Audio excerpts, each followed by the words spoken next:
Today, we are going to discuss oxidation reactions of alcohols. But before starting this topic, let me give you a very important hint about oxidation reactions. So, that is when we have alkane. So, remember its oxidation. I am representing oxidation, oxygen in the bracket. It means that is catalytic oxidation, right? So using catalyst for oxidation. So if we take an alkane and perform its oxidation, that will give us an alcohol. And when alcohols are oxidized, means their oxidation, they give us aldehydes or they give us ketone. And now the oxidation of aldehydes that give us carboxylic acid, right? And the reverse of this oxidation is reduction. So it means if we have carboxylic acids and they are reduced, I'm representing reduction with the hydrogen in this bracket. So the reduction of carboxylic acids will give us aldehydes, or aldehydes reduction give us alcohol, and alcohols reduction give us alkane. It means that this basic hint that is very important, and you can see that it is relating four series, or you can say five series, homologous series: alkane, alcohol, aldehydes and ketones, and carboxylic acids. And here one more thing to remember: if we have alcohol which is primary, so remember its oxidation will give us aldehyde. And if we have secondary alcohol, the secondary alcohol oxidation, that will give us ketone, right? And tertiary alcohols, they do not undergo oxidation. Instead, they undergo elimination reaction. So, keeping this point in your mind, now let's talk about this reaction. Oxidation of alcohols. And definitely for oxidation, we need oxidizing agent. So there are two very famous oxidizing agent, which are acidified potassium dichromate 6, in which chromium is in +6 oxidation state. And definitely when it reacts, it goes from +6 oxidation state to +3 oxidation state. And similarly, acidified potassium manganate 7, there should be, because the oxidation state of manganese, that is +7 in KMnO4. So when we heat any alcohol under reflux, what is the meaning of under reflux? It means that the condenser that is placed vertically at the flask, so that less volatile substance when rises up, so condenser condense those vapors back into the flask. So as I said, that if we have primary alcohol, you can see, then their oxidation gives us aldehydes, and aldehydes further oxidize. Look at this, aldehydes further oxidize to give carboxylic acids. Secondary alcohols, they gives us ketones, and tertiary alcohols, they do not undergo oxidation. Instead, they undergo elimination reaction, loss of water under same conditions. Okay, now let's see the reaction. For example, here we have ethanol. As you can see, ethanol is primary alcohol. So if we treat this ethanol with oxidizing agent, so that will give us aldehyde. But remember one thing, if we do not remove this aldehyde from the mixture, so this aldehyde will further oxidize to carboxylic acid. So if we want to hold here at aldehyde, so we have to remove either this aldehyde from the mixture or we have to use the controlled conditions. As you can see, if it is limited, alcohol is limited and heated under reflex, then primary alcohols, they will give us aldehyde and then carboxylic acid. You can see aldehydes, they will oxidize further to carboxylic acid. So remember, if we want to hold here, we have to separate it from the mixture immediately as aldehyde is formed. And how can we separate it? Remember one thing, in case of alcohol, you can see there is hydrogen bonding because of this OH group, right? So due to this OH group, this and that can have hydrogen bonding. So definitely alcohol will have higher melting and boiling point as compared to the aldehyde which is formed. So that's why we can easily separate them on the difference of their boiling points. So that's why we have to remove it immediately when it is formed. If we do not, it will further oxidize to carboxylic acid. Got it? Okay, and now if we use secondary alcohols, so what are secondary alcohols? We know that these are the alcohols in which the carbon with which OH group is attached that is further bonded with two alkyl groups, the one and two alkyl groups, right? So its oxidation will give us ketone. You can see here, look at this. In this reaction, the oxidation is basically the removal of hydrogen, and you can see the ketone will form, and from propane to ol, we are getting propanone. Now, tertiary alcohols, they do not undergo this oxidation reaction. So, which type of questions will be asked? They will give us different types of alcohols.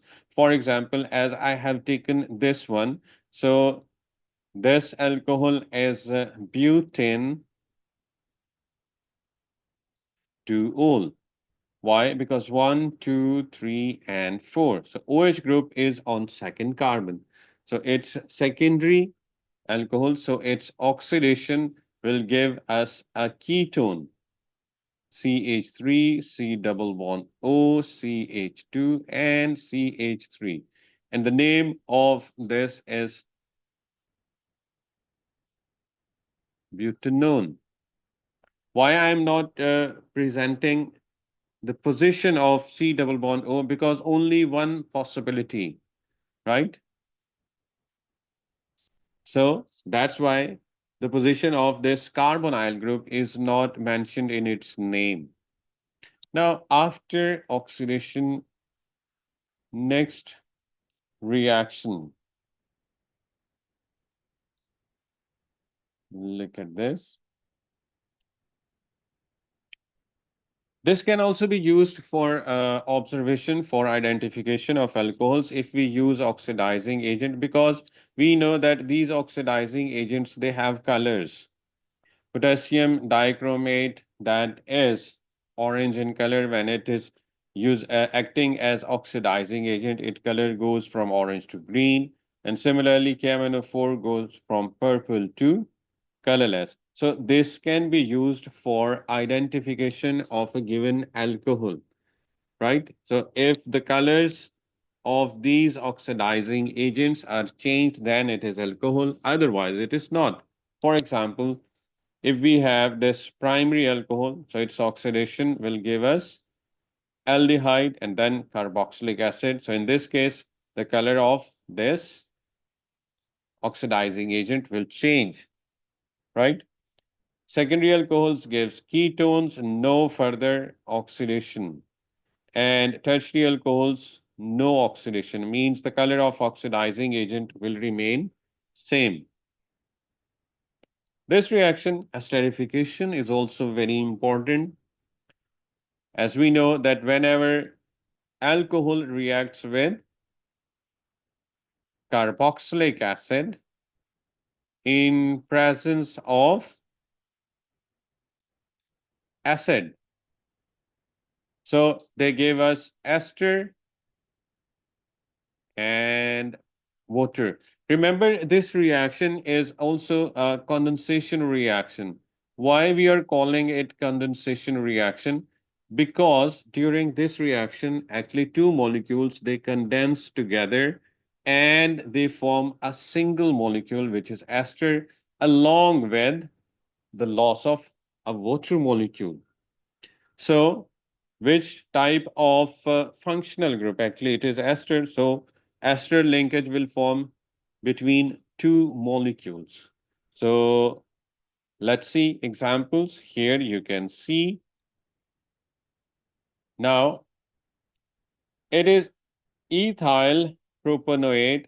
So whenever an ester we have, so remember the naming of ester we did in our previous class.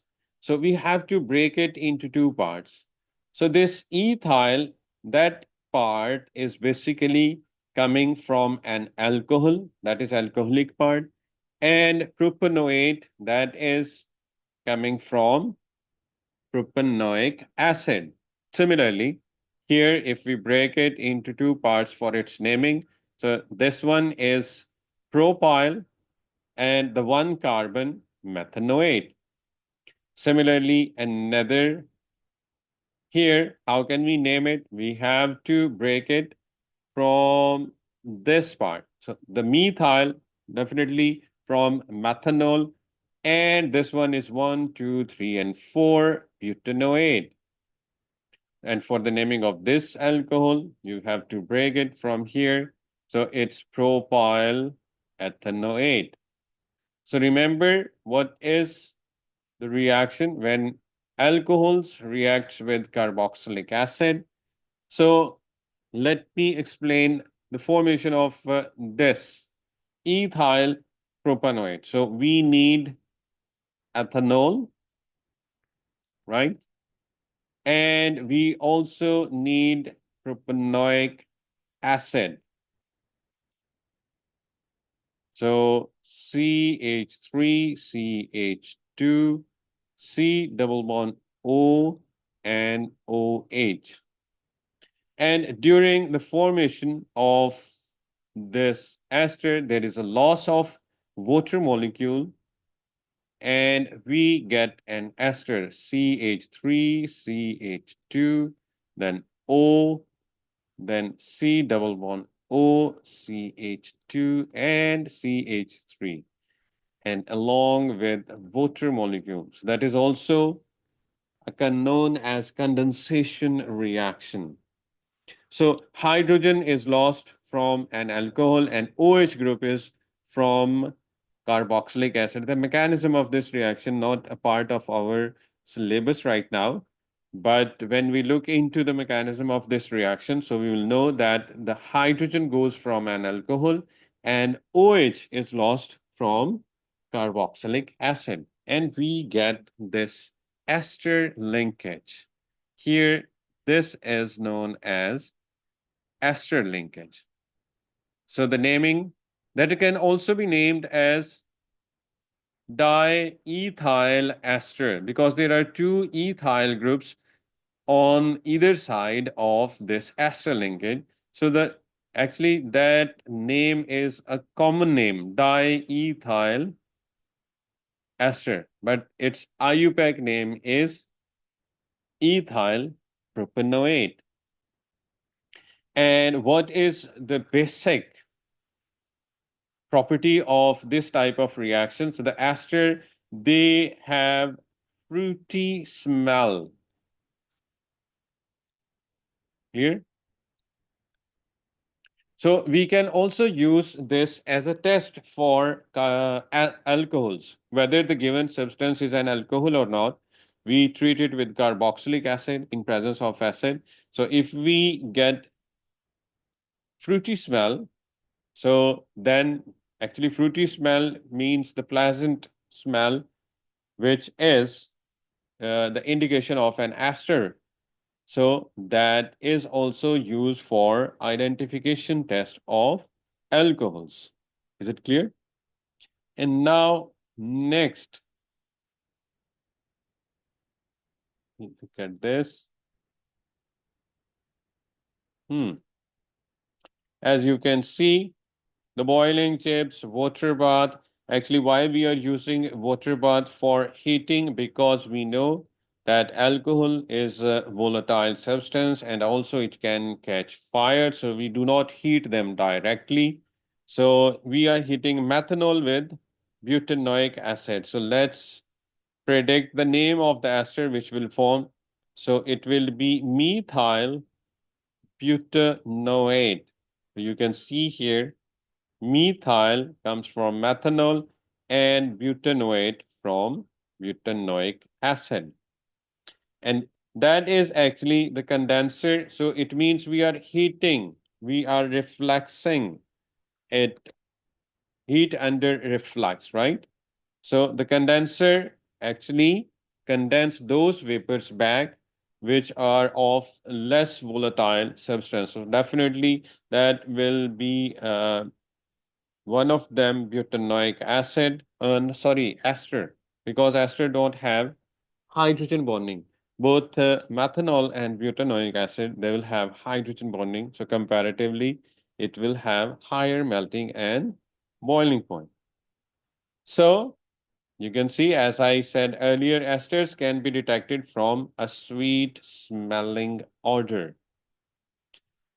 So, to find out more about aldehydes and ketones, we will look into the next chapter. So, this is all about alcohols. And now, next, our topic will be aldehydes and ketones.